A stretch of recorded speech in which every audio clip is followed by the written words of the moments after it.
Hello, আসসালামু আলাইকুম। দেশবাসী আমার সালাম নেবেন। আজকে ভিডিওটি নিয়ে আসার কারণ হচ্ছে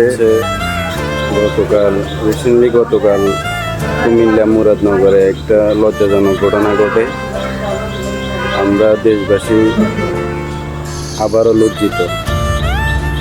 তো এই ঘটনাকে কেন্দ্র করে কিছু রাজনৈতিক ইস্যু হয়ে যাচ্ছে, যেমন একদল চাপা দিচ্ছে এক দলের কর্মী, একদল চাপা দিচ্ছে আরেক দলের কর্মী।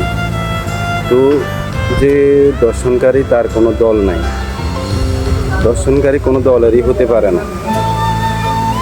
দর্শনকারী এখন কিছু সাধুবাদী আসি বলবে যে এটাই তোমাদের লাল স্বাধীনতা। কেন 2020 সালে নোয়াখালী ব্যায়ামগঞ্জ একলাশপুরে যে সেম এই ঘটনা ঘটে, ওই সময় কি কালো স্বাধীনতা ছিল? ওই সময় লাল স্বাধীনতা ছিল না? ওই সময় বলছিলেন আপনারা। আমরা এই ঘটনা দলীয়ভাবে না নিয়ে ঘটনার সুস্থ বিচার দাবি করি। একদলকে ব্লেম না দিয়ে যে অন্যায় করছে তার বিরুদ্ধে আমরা সোচ্চার হই, তার বিচারের দাবি করি আমরা। এসব করলে আর বাংলাদেশে আর বিচার হয় না। ওই রাজনৈতিক ইস্যু নিয়ে ওরা বেঁচে যায়, ওরা বারবারই গিয়ে বেঁচে যায়, আবার ফিরে আসে।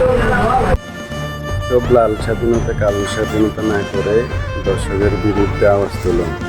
সবাই দর্শকের বিচার দাবি করুন। এটাই শেষ কথা।